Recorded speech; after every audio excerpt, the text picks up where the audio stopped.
نحمده ونصلي على رسوله الكريم اما بعد.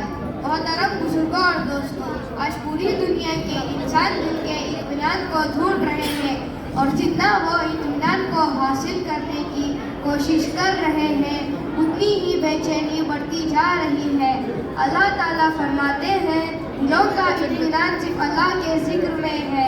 آپ صلی اللہ علیہ وسلم نے فرمایا ذکر کرنے والا ایسا ہے جیسا زندہ، اور ذکر نہ کرنے والا ایسا ہے جیسا مردہ. ذکر سے اللہ کا دھیان پیدا ہوتا ہے.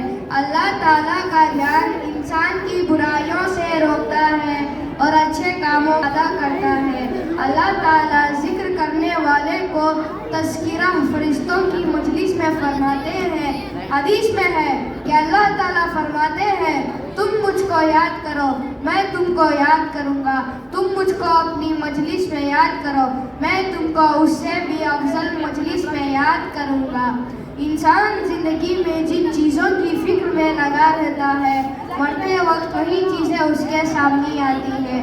ایک صحابی رضی اللہ عنہ نے آپ صلی اللہ علیہ وسلم سے پوچھا کہ سب سے افضل عمل کیا ہے جو اللہ کے قریب کر دے؟